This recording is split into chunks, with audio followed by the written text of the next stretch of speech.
en elecciones abiertas tenemos al senador por San Cristóbal, Tommy Galán. Senador por San Cristóbal, Tommy, que es amigo de siempre, uno de los mejores, de los senadores que han hecho un mejor desempeño en su provincia, vamos a pedirle por fuerza de que dividamos la conversación en dos. La primera parte electoral y la segunda, es imposible no tratar el tema de Odebrecht, ya que usted es uno de los 7, dice Bill Lillian, de las 7 funcionarios o que fue necesario escribir "La verdad es mi fortaleza". Resumen ejecutivo del caso del senador Tommy Alberto Galán y Grullón, senador por la provincia de San Cristóbal, que lo han involucrado en el caso de Odebrecht. Vamos primero con las elecciones. Gracias, senador, por estar aquí. Gracias a ustedes, un enorme placer de compartir hoy temprano en la mañana. La primera pregunta tiene que ver con los dos temas. Siendo el candidato natural a la senaduría, casi sin competencia, ¿altera mucho esa candidatura el caso Odebrecht? Bueno, ¿te hizo pensar mucho en seguir o no? Naturalmente es una situación que gravita e impacta en todo lo que ha sido mi ambiente de trabajo, mi ambiente familiar, mi ambiente personal, porque sobre este proceso ya han transcurrido 1 año y 7 meses y todavía estamos en un proceso iniciando una fase preliminar que posiblemente tendremos la posibilidad de agotar alrededor de 2 meses más. Naturalmente, yo he debido seguir adelante, cumplir con mis responsabilidades, con mi desempeño, a pesar de la afectación, y pienso que en su momento las cosas podrán verse con más claridad. Tener arraigo en una sociedad que le haya permitido a uno construir un amplio tejido social es el resultado de un esfuerzo y de trabajo de muchos años. Y romper eso es muy difícil también. Bien. Sobre todo con simplezas y posturas que son evidentes que no responden a lo que el propio sentir popular ha establecido. Por eso es la frase muy... o el calificativo muy bien y apropiadamente establecido cuando a mí me colocan como un chivo expiatorio. Bien. Senador, independientemente de que la provincia de Santo Domingo, por su tamaño, la señalan como el área, la provincia de mayor importancia y sobre todo la más compleja, yo particularmente creo que en lo económico, por la diversidad de su economía, en lo político, porque fue la cuna de Trujillo, entonces es muy difícil deshacerse de eso. Los gobiernos, para que no lo señalen de trujillista, muchas veces dejaron en abandono la provincia y además su cercanía con la capital. Realmente, hoy, la provincia de San Cristóbal, ha sido provincia de Trujillo, fue provincia del reformismo, fue provincia del PRD en un momento. A usted es PLDista y creo que tiene ya 2 periodos, ¿verdad? Bueno, yo inicio en el Congreso en el 2002 como diputado y a partir del 2006. Es decir, en el Poder Legislativo tiene 3 periodos. Sí, 3 periodos. Y 4 ¿quién domina la plaza política de la provincia de San Cristóbal? Es innegable que el PLD ha construido una fortaleza que le ha llevado el reconocimiento, así como anteriormente se conocía como un bastión del Partido Reformista, porque los resultados de las elecciones regularmente lo manifestaban. En este caso, la provincia de San Cristóbal es un bastión del PLD. Bien. Tanto así, déjeme decirle esto, que en el triunfo del 2012 del presidente Danilo Medina, esa diferencia de 250,000 votos fueron aportados fundamentalmente por el Distrito Nacional, la provincia de Santo Domingo y la provincia de San Cristóbal, donde fue que se garantizó el triunfo del PLD. Senador, no es raro en el mundo entero que un muerto, después de muerto, su partido gane por esa muerte. Fue el caso de Peña Gómez, que después de morir se ganaron muchísimas posiciones. Y no fue el caso de el incidente ese de Febrillet, que pensábamos que ese partido se iba a beneficiar de la muerte de un senador exrector en San Cristóbal. Realmente, hoy, el caso de Brecht, en caso de que usted salga limpio de ahí, aún saliendo limpio, fue mencionado. ¿Usted cree que usted y Guillén, que son los dos pilares de la provincia, podrían repetir? Bueno, sí. Fíjate, dentro de la agenda electoral, en la que todavía estamos a un año y 5 meses, un año y medio, para las elecciones, uno pudiera definir algunas rutas. Y te lo voy a decir con mucha sinceridad. Gracias a Dios, y sobre todo porque quien más me conoce a mí es mi propia provincia.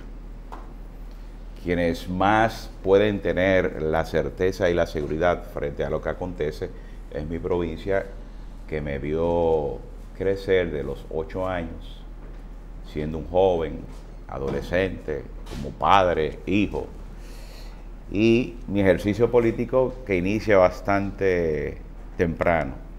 De hecho, déjeme decirle que en esas elecciones de esa muerte de José Francisco Peña Gómez fue mi primera experiencia con 28 años como el candidato, alcalde del PLD. ¿Y usted fue alcalde de San Cristóbal? 28 años. Y recuerdo yo que, de hecho, la propia encuesta Gallup había establecido con mucha holgura una definición electoral prácticamente 30 días antes, pero es evidente, sobre todo porque Peña Gómez vivió en San Cristóbal, generó un mayor nivel de sensibilidad y murió precisamente en su casa, en Cambita, en San Cristóbal. Pero los números y lo que se observa realmente y el respaldo, que tengo que agradecer enormemente a mi provincia, no me generan ninguna preocupación o perturbación de lo que pueda representar un desempeño electoral en unas próximas elecciones en el 2020. Sobre todo porque yo siempre utilizo la figura y digo que el político es como el buen estudiante y el mal estudiante. El buen estudiante, cuando lo llaman a examen, ni se pone nervioso, ni tembloroso, y al contrario va con la seguridad, hace su examen y por lo regular saca excelentes calificaciones. A diferencia de que no hace sus tareas o no estudia, le ocurre todo lo contrario. Por lo tanto, debo decirle que en estos momentos mi mayor interés es superar una situación, porque si yo fuese un sinvergüenza, un hombre sin coraje, pudiera estar actuando como que en mi vida nada gravita y que mi vida está en un rumbo natural y propio, y no es así. Mi prioridad está sustentada básicamente en superar esto. Y yo pienso y superarlo porque definitivamente cuando yo hago las observaciones, cuando yo planteé desde el principio y mi pregunta de qué yo buscaba ahí, desde la fase en que se conocía la medida de coerción, que dicho sea de paso, las medidas que yo digo fueron tomadas básicamente porque en la coyuntura y en el momento de presión de la sociedad, de una sociedad indignada frente a la denuncia de un caso difícil, naturalmente, posiblemente eso condicionó para buscar patos al agua. Pero cuando uno leía el contenido de lo que ahí se decía y en qué se sustentaba, uno decía, ¿qué busco yo aquí? Y de 3 legisladores activos en esa ocasión, que se le aplicó la misma medida de Coerción. Lo que se conoce como la medida de coerción al principio, que no representó, y de hecho pudieron haberse objetado en términos constitucionales, pero sin embargo, bueno, lo único que se planteó fue ahí una fianza, pero sin embargo el rumbo de los tres ha sido diferente, porque a mí lo que se ha pretendido es, sobre la base de manipulaciones, desinformaciones, y yo pienso de retorcer tanto la verdad al punto de llegar hasta la falsedad, en mantenerme a mí en un expediente con el único y exclusivo propósito de mantener una jurisdicción privilegiada por dos factores fundamentales: control y celeridad, que fue lo que aparentemente se entiende desde la Procuraduría es conveniente para ello, pero que indudablemente en esta fase preliminar, que de hecho a partir del el martes pasado comenzó a dársele lectura formal a la acusación, más de 45 a 50 correcciones en ese inicio simple, en ese proceso se han evidenciado en términos de la generalidad, y yo, en el caso particular nuestro, que de no hacerlo en el día de hoy, la lectura de nuestra acusación, que no es más que la misma, que ya es conocida, que la misma que el Ministerio Público en una acción inusual ha convertido en la más grosera o perversa campaña publicitaria, pretendiendo lograr, en este caso, condenarnos ante la opinión pública, y eso ejercer una presión al Poder Judicial y colocar al juez en una situación que todos sabemos cómo puede eso influenciar. Entonces, eso no es las garantías que deben prestarse a cualquier imputado en lo que es el debido proceso y la oportunidad a la defensa. Sin embargo, nosotros en un escrito de defensa, que yo pudiera decir que es amplio, en 246 páginas, pero es amplio no porque tengamos en esas 14 páginas del expediente de 570 y pico de páginas, de esas 14 páginas que envuelve, en función de la alocución pública que hizo el propio procurador, un trabajo de 130.000 horas, de revisar 1.700 pruebas, de contar con la asesoría y el entrenamiento de agentes del FBI, en agentes encubiertos en la investigación, y una serie de cosas que sea resultado de 14 páginas en la que no hay un solo elemento de manera objetiva que pueda comprometer mi responsabilidad civil o penal, sino un relato fabulador, más bien sustentado en apreciaciones, en criterios muy subjetivos, de lo que el Ministerio Público plantea y define como un caso.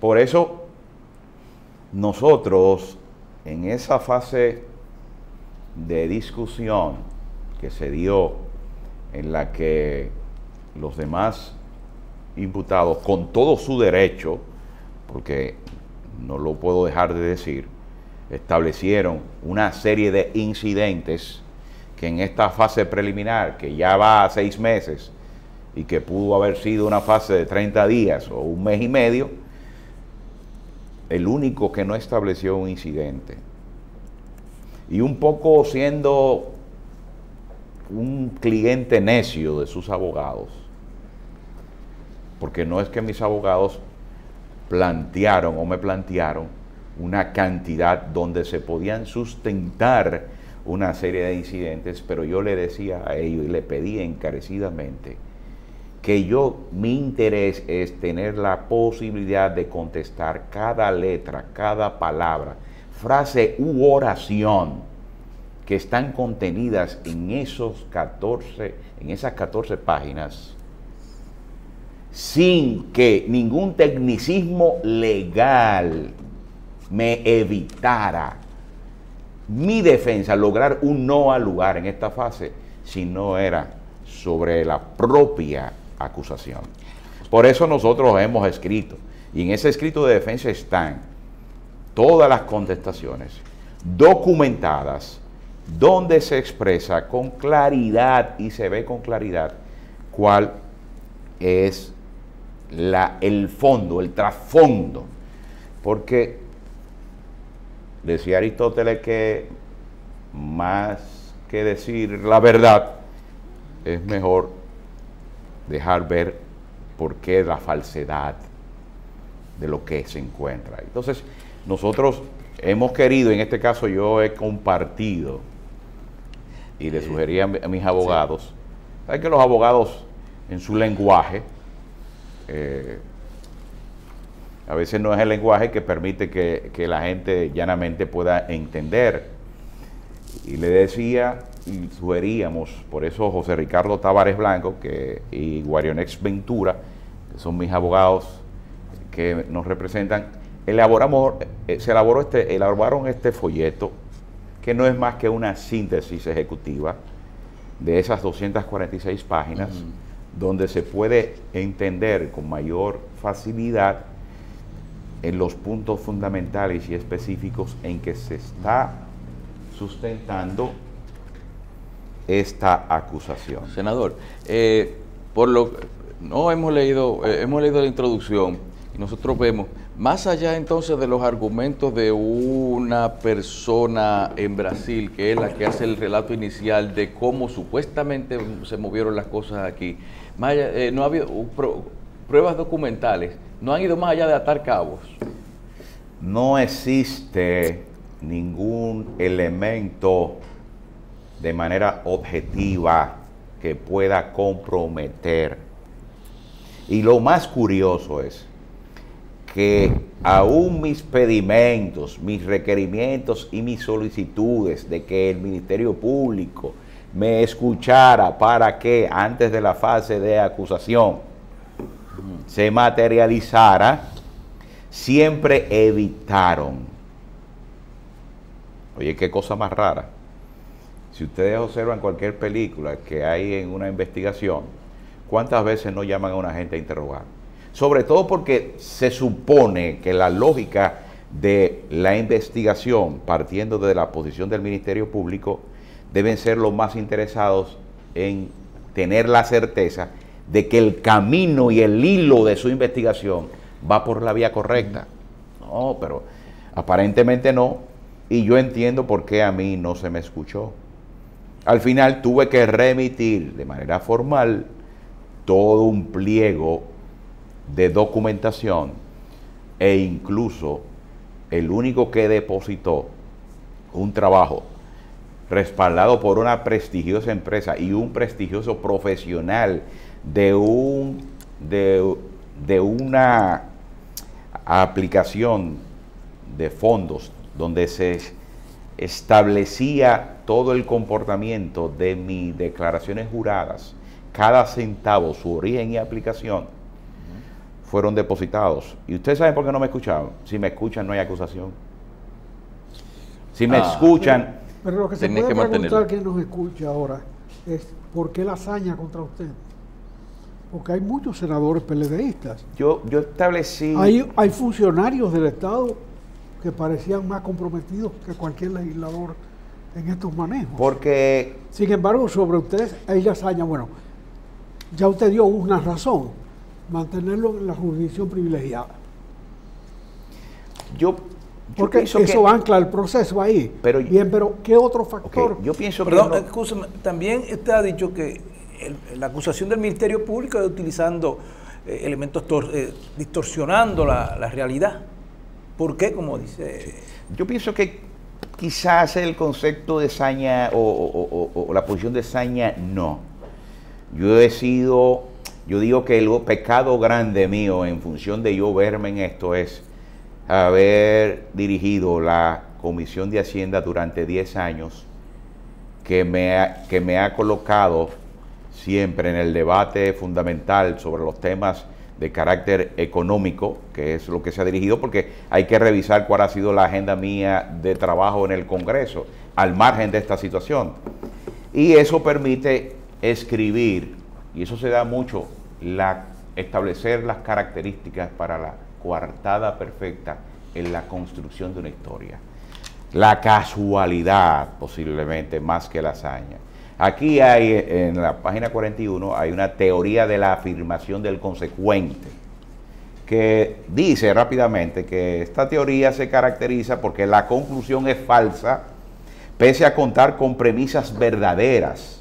Por ejemplo, yo soy senador, presidente de la Comisión de Hacienda, la cual le corresponde conocer los contratos, y de ahí se deriva una serie de aspectos que es lo que el Ministerio Público jalando por los cabellos, pero sin embargo en la propia acusación el Ministerio Público me confiere una condición prácticamente de suplencia del Congreso Nacional, porque yo soy miembro del Senado, un órgano constitucionalmente establecido, representante de un poder colegiado, donde se establecen a través de sus reglamentos, la ley y la Constitución, las facultades. Un voto no determina la aprobación de un contrato. Permíteme, el voto es indelegable. Por lo tanto, el resultado que se deriva de un Senado debe ser el resultado de la colectividad. Y si hay ausencias probatorias, y por eso es que naturalmente aquí ustedes, en el seguimiento que han podido dar o pueden darle, sobre todo en esta fase preliminar, van a entender con más claridad en lo que me refiero, porque naturalmente habrá muchas cosas que serán dichas y muchas cosas que tendrán que ser aclaradas para entender. Y sobre todo, tú planteabas el tema de la delación. Es que lo que comienza mal es muy difícil que termine bien. Lo que se construye sobre bases falsas y se montan sobre bases falsas, arrastra lo demás. Y la primera situación, que más que una delación o una declaración de un individuo en Brasil, en la que uno no ha podido ni corroborar, ni establecer, porque es una persona que desde la oscuridad viene y dice algo. Sin embargo, yo le voy a decir esto, y me permite, rápidamente, y me permite.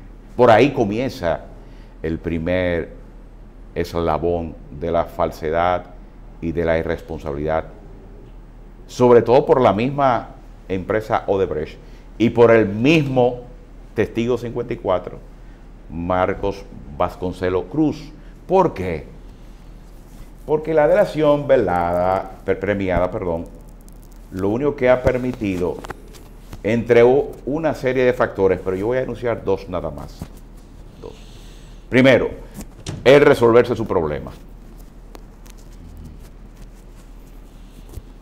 De una condena reducida a más de la mitad, convertida en una prisión domiciliaria, pues, posiblemente disfrutando de la vista de la playa de Ipanema, ahí en las costas de Brasil, como es. Y segundo, una delación que no comprometió las estructuras de negocios de Odebrecht en la República Dominicana. Senador, igualmente que en violación de la ley, que es categórica.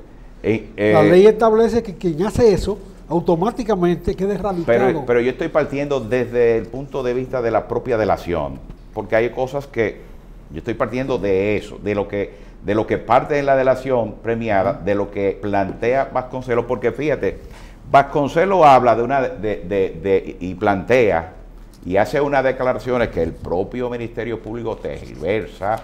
Pero déjeme recordarle algo, sí, senador, con todo el respeto. ¿Cómo no?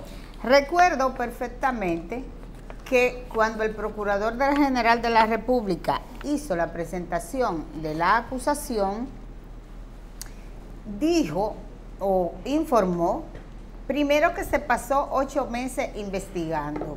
Segundo, que había solicitado al Congreso Nacional, Senado de la República y Cámara de Diputados una relación de lo que fue el comportamiento de votación en los 13 proyectos que están incluidos en la acusación.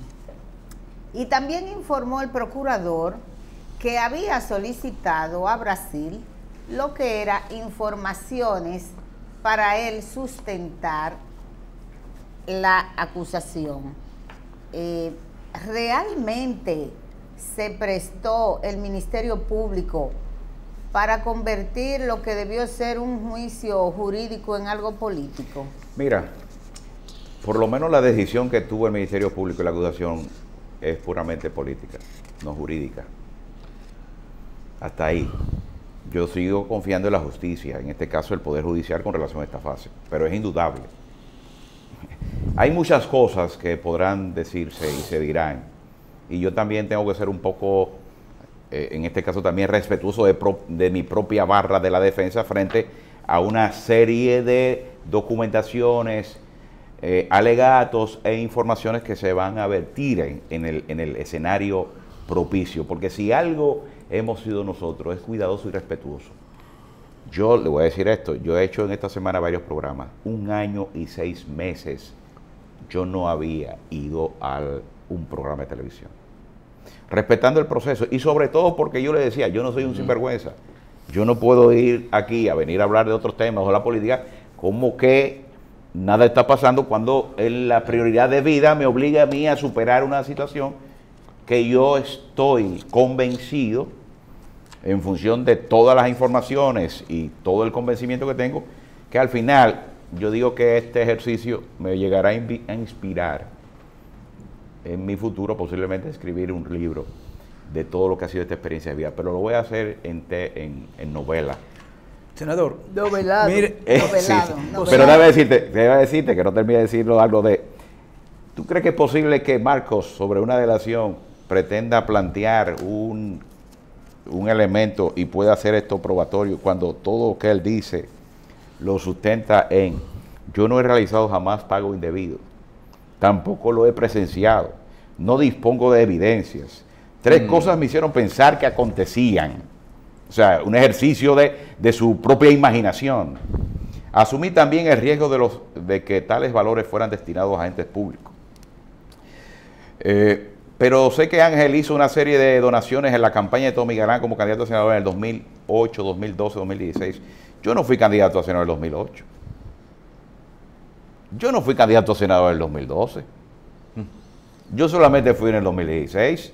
Sí, ahí coincide, de una acusación que plantea 2001-2014. Entonces, digo esto para que se observe la imprecisión de un individuo que al final no está planteando nada objetivo y nada claro. Puedo decir que la aprobación de los fondos y los informes diferenciados, precisos que Ángel obtuvo en sus trámites, me inducen a pensar que él actuó para beneficiar indebidamente a la sociedad. No puedo asegurar que hubo un pago al momento de la aprobación de un financiamiento. Eso es lo que dice Marco en esa delación, no lo que está planteando el Ministerio Público en la acusación de manera afirmativa, que no es parte de una misma manipulación. Por eso la mayoría de los que le ha tocado escuchar su redacción, su lectura, han tenido que intervenir y plantear: eso no es lo que está en la traducción de las declaraciones de Marcos Vasconcelos Cruz. Y lo han dejado para que conste. Y eso se va a evidenciar, a no ser que hayan otras delaciones y otras traducciones que nadie conoce y están guardadas, que en este caso no proceden, serían ilegales. Con la que hay que operar es con la que se presentó. Claro. No he participado en reuniones y negociaciones entre Ángel y el senador en ocasión, en cuestión. Esto es lo que se plantea. Sin embargo, es curioso que frente a un individuo que está planteando algo así, ¿y dónde están los consorciados? Que son socios de Odebrecht, que ni siquiera Marcos Cruz en su delación es capaz de decirlo. Senador. O de repente el propio ejercicio que ameritaba tener una mesa de trabajo con Marcos Cruz toda la semana frente a las ejecuciones de las obras. O sea, además hay algo muy claro, señores. El Congreso Nacional, porque a veces el Congreso es donde se quiere llevar todo, es como el río que desemboca en el mar y al final usted no sabe cuál es el agua del río, el agua dulce o el agua salada, porque ahí se pierde todo. Entonces el Congreso se asume como un escenario tipo sanitario para pretender, y se le da una connotación al Congreso de paternidad sobre situaciones y hechos que es imposible que el Congreso pueda tener esa posición determinante. ¿Por qué?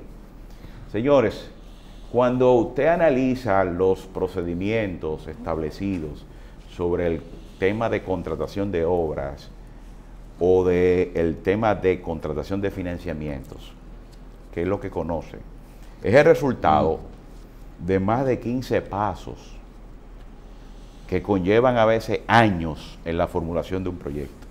Al margen del Congreso. El Congreso ni siquiera se da por enterado qué se está haciendo o qué no se va a hacer, porque eso corresponde a las políticas de Estado y de gobierno en función de la ejecución y del contenido de su presupuesto. Lo que yo le voy a decir a ustedes es que cada proyecto aprobado ahí de financiamiento ya estaba contenido en la ley de presupuesto de cada año de ejecución. Mire, senador, o sea, lo que nosotros conocíamos ya estaba previamente, y aquí yo hago precisamente en la página 14 y 15 el desglose. Por ejemplo, hidroeléctrica de Palomino, artículo 24, ordenanza 7 del presupuesto de ingresos de la ley de gastos del año 2012, aprobado mediante la ley número 498-08, ejecutor CDEE. Nosotros como Comisión de Hacienda, no fueron 13 proyectos de Odebrecht que analizamos durante ese tiempo. Nosotros aprobamos 123 iniciativas de apoyo presupuestario que ascienden a un total de 37.460 millones de dólares. En ese sentido, permítame, posiblemente la percepción y el Ministerio Público podría basar esta acusación, podría ser sin base, pero el antecedente del hombre del maletín, eso podría agregar. Por ejemplo, usted, como dirigía la Comisión de Hacienda, era el que tenía que ver con todo el asunto que eran proyectos que involucraban recursos, dineros. Usted ha dicho, mire, por cada peso que me he ganado como legislador, invertía 34 centavos en mis empresas. Pero entonces se le atribuye que tiene una fortuna de unos 25 mil millones de pesos. ¿Eso es correcto? No, pero ahí hay unas imprecisiones. Yo hice unas imprecisiones, 25 mil millones de pesos no, porque mis declaraciones están ahí desde el día que yo fui diputado en 2002. La última declaración fueron 31 millones de pesos, mi patrimonio. Me extrañó que estuviera tanto Por eso yo dinero. digo que a veces hay que ser muy cuidadoso frente a la opinión pública de un país, que quizás el valor de un peso, hay gente que no se lo da, pero un peso para un ser humano a veces es determinante, sobre todo cuando amanece y no tiene un peso para la comida de su casa y sus hijos. Por eso el valor relativo de que sí es mucho esto, pero fueron 31 millones de pesos mi última declaración. A mis 50 años, y en un ejercicio donde la vida me puso a mí a trabajar desde los 18. Que mi primer carro, el que yo compré fue a los 18 años de edad, para ir a la universidad de APET, donde me gradué en Administración de Empresas. Entonces, eso no corresponde, ¿verdad? De hecho, en ese aspecto, y tomando un poquito ahí, porque estaba haciendo una referencia de cuál es el trabajo de la comisión cuando aprobó 37 mil millones de pesos, 1 billón 500.000 millones de pesos durante esos años. Todos aprobados. No hay un rechazo. Todos en el presupuesto. O sea, en ninguna oportunidad se rechazó no, el informe de comisión en la plenaria. Es que en un Congreso donde usted tiene una mayoría de gobierno, todos aprobados, pero no es todo aprobado, todos cumpliendo con la misma metodología del tiempo, del conocimiento, de acuerdo a los reglamentos, de acuerdo a la ley. Entonces, naturalmente, una comisión y el Ministerio Público, que pienso que debió observar y atender, y si no tenía el expertise para interpretar todo lo que significa esa burocracia congresual frente al manejo de lo que corresponde cada cosa, las leyes o esa dinámica de trabajo, debe entender que una comisión no es vinculante al Pleno del Senado. Que una comisión la forman 9 senadores. 9 senadores representan alrededor del 30% de la matrícula del Congreso. Que en la Constitución usted revisa la modalidad de votación y la mínima representa la mayoría simple. Entonces, no hay manera de... Pero ¿en cuántas oportunidades una opinión favorable a un proyecto de cualquier tipo fue rechazada por el Pleno? Le estoy diciendo que no hay, y eso, pueden haber casos que se generaron discusiones, aclaraciones, pero en lo fundamental ha sido el mismo tratamiento. Por eso yo decía, y le digo esto, que yo estoy haciendo una observación porque la misma acusación, ¿usted sabe de dónde es que me derivan a mí los casos que me están derivando? No fue de que Barcoquero Club dijo que en Pinalito. No. Es en la misma acusación que hace referencia el Ministerio Público, que fue una comunicación, según la comunicación 34 de 31 de enero del 2018, emitida por el Senado de la República. El imputado tuvo participación como presidente de la Comisión de Finanzas y hoy Hacienda en las obras de Hidroeléctrica Pinalito, Hidroeléctrica de Palomino, Autopista del Coral, Corredor Duarte y una serie de... Es de la certificación que da la Secretaría General del Senado. Pero esa misma Secretaría, y es lo que yo digo, para ser objetivo, y yo pido que sea objetivo, para ser objetivo y evitar esos tratamientos diferenciados, esa misma certificación dice que yo participé en el proyecto del Boulevard del Este. Posiblemente usted puede hablar por usted, pero no se usted descarta yo de que debo hablar por mí. De que hubo soborno para que se aprobaran pero es que eso nunca existió. Yo nunca me refiero a que soy inocente. Yo me refiero a que yo no tengo ninguna vinculación a lo que se está planteando. Pero ninguna. Yo participé en el Corredor del Este y lo dice la certificación. Yo debí estar ahí también. Pero yo participé también en la prolongación, en la circunvalación de la Romana, de acuerdo a la certificación. Pero yo participé en Punta Catalina, según esa misma certificación, y yo debo estar ahí. Y para hacer la lógica del pensamiento, sin caer en derecho, porque yo no soy abogado, yo podría decirte a ti, bueno, el propio Ministerio Público dice que en Punta Catalina de repente se dio cuenta de que no hubo nada, de que ahí no hubo financiamiento, aún estableciendo todas las condicionantes en principio, y yo estoy seguro que es así. Yo corroboro, yo respaldo eso. Ahora, si Punta Catalina se aprobó y no hay nada, y de repente los mismos procedimientos de Punta Catalina en el tiempo, en los plazos, porque se conoció y el reglamento plantea 30 días y se aprobó en 20 días, y ellos dicen que ahí no hubo irregularidad y todo bien, y eso es lo mismo que se aplica en los demás casos, yo digo lo siguiente: como Punta Catalina está bien, lo lógico es que lo otro también está bien, porque usted como Ministerio Público debe actuar con un principio de objetividad, jamás de selectividad. Por lo tanto, o Punta Catalina está bien, sustentada en los mismos procedimientos de lo otro, o lo otro está mal y Punta Catalina también está mal. Aunque en principio la había incluido. Bueno, lo que te estoy es un poco planteando la lógica. Entonces, tú dices, bueno, pero cuando se plantea esta acusación, yo estoy diciendo, oh, pero Tommy,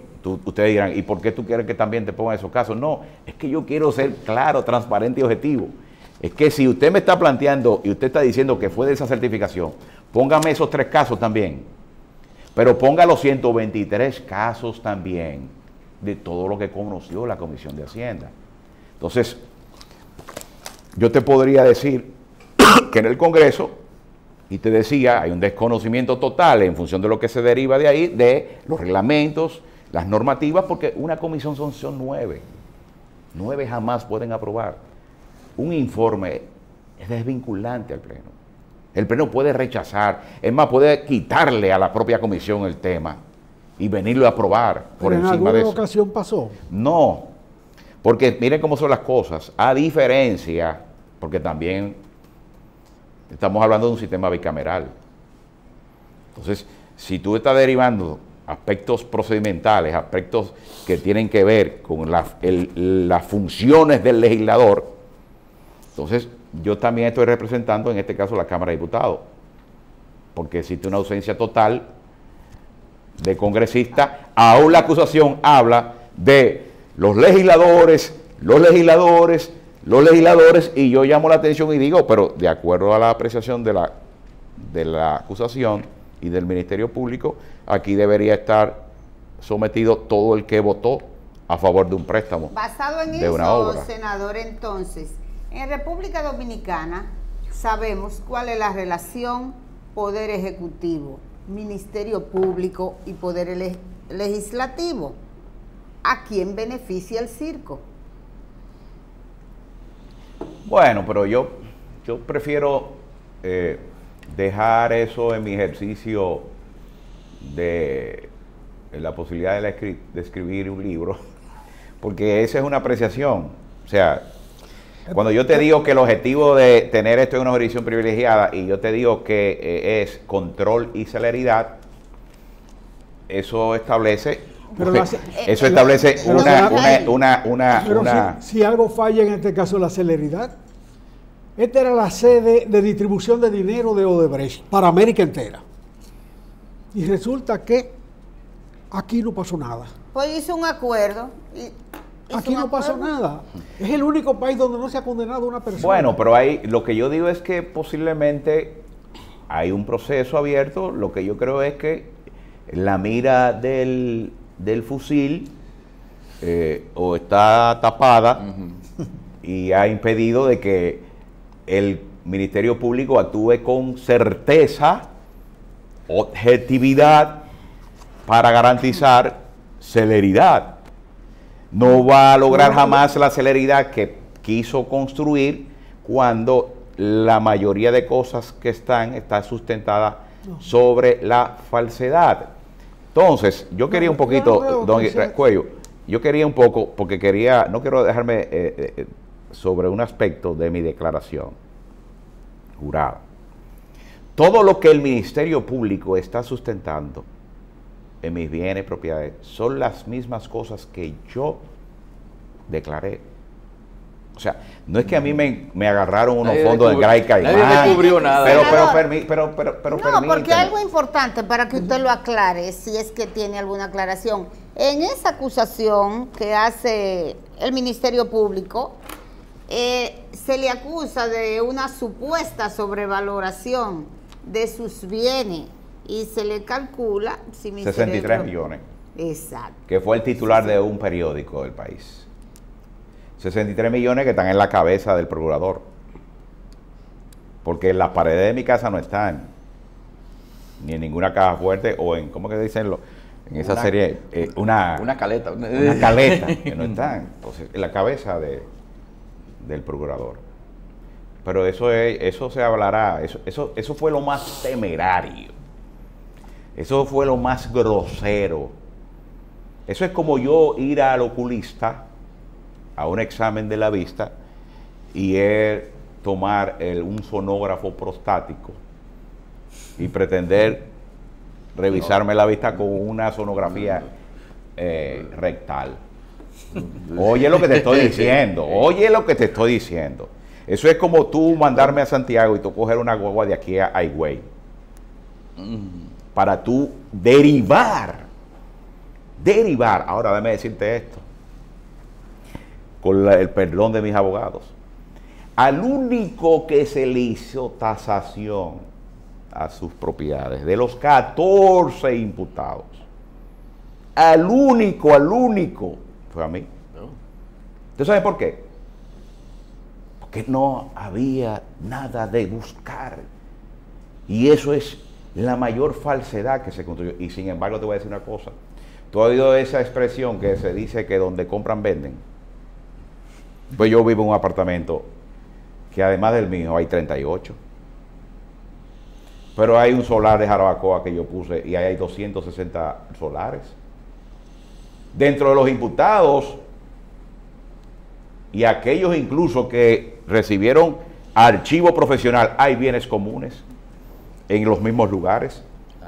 Y si tú a mi propiedad, tú les haces una tasación, ¿por qué tú no se la haces al otro para mí? Para que derive el mismo criterio de encubrimiento, de subvaluación para encubrir el ilícito.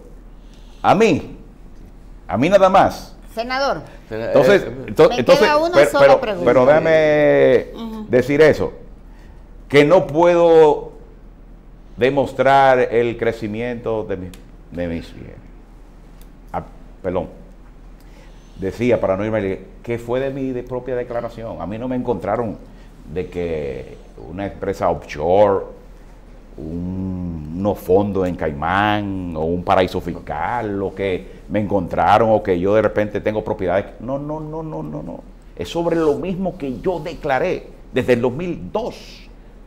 Entonces, que no puedo, sin embargo, yo le digo a ustedes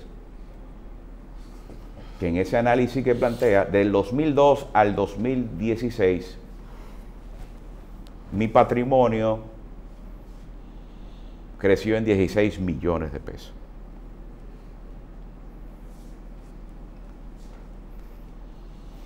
Y yo le digo a ustedes, bueno, pero 16 millones representa el 34% de los ingresos que la misma Procuraduría certifica que yo recibí en el mismo periodo 2002-2016. El 34% de mi incremento patrimonial representa el 34% de esos ingresos. Lo que se deriva es que de cada peso que le ingresó a Tommy Galán por ese concepto, porque tampoco a mí nunca me preguntaron, ni me llamaron a interrogar y decir, usted tiene actividades, o en este mundo del pluriempleo, o una cantidad de cosas. No, pero de ese concepto, el 34%, de cada peso, que fue lo que usted hizo referencia ahorita, de cada peso que yo me gané, tributé al Estado Dominicano, 34 centavos están destinados en la adquisición de bienes inmuebles y muebles, y 66 centavos han sustentado mis gastos corrientes. Y yo le digo a ustedes, usted puede plantear sobre ese esquema que no hay manera de justificar, o es que usted no lo quiere ver. Déjeme decirle esto más, algo bien simpático. Yo sé que ya veo las señas. Estoy curiosa. Mira, No, falsedad de mi declaración. Senador Galán, yo lo que me pregunto es si es posible que una sola gente pueda hacer todo lo que le están diciendo a usted que hizo. Te digo que el procurador me ha puesto a mí a que yo he suplantado el Congreso Nacional. Valdría la pena en la posibilidad de una reforma constitucional, sobre todo en el afán de reducir gastos y presupuestos, que tomaran en cuenta eso. Senador, disculpe. Porque imagínese usted, si uno solo puede hacer el trabajo de todo, entonces, ¿para qué tenemos un Congreso si lo puede hacer una sola persona? Entonces, déjame decir esto, que esto es determinante. Ellos me están acusando en falsedad de mi declaración. Pero tomen en cuenta que hay acusaciones que que todas las acusaciones están entrelazadas, donde se cae una, si ellos sustentan que yo he construido un entramado en una serie de empresas que no declaré, para ese entramado me permitiera establecer y encubrir el ilícito, y el ilícito deriva lavado, si no hay falsedad, no hay enriquecimiento ilícito, no hay lavado. O sea, donde se anula una, se anulan todas. Miren, esto sí es grandioso. La Procuraduría dice que yo falseé mis declaraciones porque yo no declaré que yo tenía una serie de empresas que no coloqué en mi declaración. Y comienzan con una en la que yo soy o fui accionista, porque eso no existe, que es Financiera de Inversiones Múltiples, que era una empresa financiera que fue fundada en el 1986, y cuando yo inicié mi carrera en administración de empresas, yo inicié a trabajar ahí con 18 años. Y duré 10 años y terminé dirigiendo esa empresa como gerente general, pero una empresa familiar. Parte de mi patrimonio antes de yo ser diputado. Financiera de Inversiones Múltiples, socio. No la declaré. Está disuelta desde el 2003. Pero eso lo tiene la Procuraduría antes de la certificación del registro mercantil y toda la documentación que establece que eso no existe. Lo tiene la Procuraduría antes de la acusación. Ellos insisten que me la ponen aquí. Sociedad Empresarial Americana Sephora, yo fui socio de esa empresa, y es una empresa que se dedicaba a la construcción de edificios de apartamentos de mi familia, en la que yo era socio, y yo en esa ocasión, antes de ser diputado, me desempeñaba como gestor de venta. Y nosotros, y digo esto porque uno de los puntos es los edificios Galco, en la que ellos hacen alusión a Galco 8. El primer proyecto de esa empresa inició en el año 2000, en el 1997. Entonces, pero esa empresa fue dada de baja como sociedad en el 2004. Ellos tienen la certificación del registro mercantil de esa realidad, pero insisten y la dejan. Bueno. Galán Grullón, esa es una empresa que nunca operó, que no tiene registro, RNC, que nunca ha emitido un peso. Pero perdón de decirte esto, Corporación Mano Amiga, esa existe, yo la declaré, quien falseó fue la Procuraduría que dijo que yo no la declaré. Y Galán Grullón Montaje, yo no soy socio. Todo eso está claramente establecido en documentos. Pero si la Procuraduría le daba cabida a todas esas certificaciones, dejando claro esto, no era que se caía este punto, no, se caía toda la acusación, no iba a haber forma de acusarme. Pero el interés de la Fiscalía del Ministerio Público no era no acusarme, era acusarme. Senador, finalmente. O viciar el procedimiento. Totalmente. Y eso, en su momento, yo tendré la oportunidad de hacer algunas valoraciones, porque yo creo que al final esto genera vergüenza ajena y es penoso. Senador, la pregunta final. La pregunta final es, tenemos su verdad, tenemos la acusación y 6 imputados más. El juez, desde su última convicción, ¿cómo usted entiende va a valorar esas 518 páginas de acusación el juez Francisco Ortega? Bueno, comencemos por las 14 mías, porque yo no puedo hablar, pero la verdad, en función de lo que yo he visto, y yo lo dije en una declaración, no tengo por qué, porque tampoco tengo problemas, yo no tengo miedo, porque no es mi verdad, es la verdad.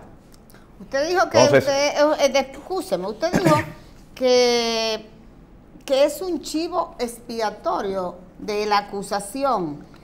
Si en el Congreso Nacional las comisiones la conforman más de una persona y el presidente, que era usted por 10 años, ¿por qué usted como legislador no ha exigido que se llamen, por ejemplo, a todos los funcionarios del Ministerio de Hacienda, que son quienes envían al Congreso Nacional los proyectos de préstamo para que se aprueben? Mira, en mi escrito de defensa está contemplado los miembros de la Comisión de Hacienda como testigos. Porque si ellos están diciendo que yo lo influencié, ellos que digan si fue sobre esa... Pero ahí ellos tendrán que pasar por allá desde el presidente del Senado, como los miembros de la Comisión de Hacienda que conformaron durante esos años, porque se fue modificando. Yo te voy a decir, yo lo dije en estos días, esto es un material, la acusación es un material inservible para los propósitos de pretender ahí derivar condena y pena. Porque yo confío en la justicia. Si el juez se sustenta en pleno derecho, yo pienso que las cosas para el juez no están complicadas, que no sea en el caso personal de uno y en lo que uno aspira es el no al lugar. Porque dije en una ocasión que al final uno sabe cómo es mejor. Este paso es un paso amargo. Primera vez en mi vida que yo he estado expuesto a una situación de este tipo. Pero yo digo que todos los oficios tienen sus riesgos. Este es el riesgo del ejercicio de la política. Bien, entonces, y yo lo único que dije es que posiblemente la oportunidad de, en vez de yo recibir un archivo provisional en la que la gente no deja de tener suspicacia, yo prefiero tener la oportunidad ante un juez y ante el país de hacer valer la verdad. Y eso es lo que yo tengo por delante. Por eso digo como filosofía de vida que no hay tiempos difíciles y tiempos malos. Hay tiempos para el crecimiento y hay tiempo para el aprendizaje. Y ese es un tiempo en que me toca a mí crecer y aprender. Bien. Gracias, senador Tommy Galán. Las puertas están abiertas para cualquier futura aclaración que quiera hacer al respecto.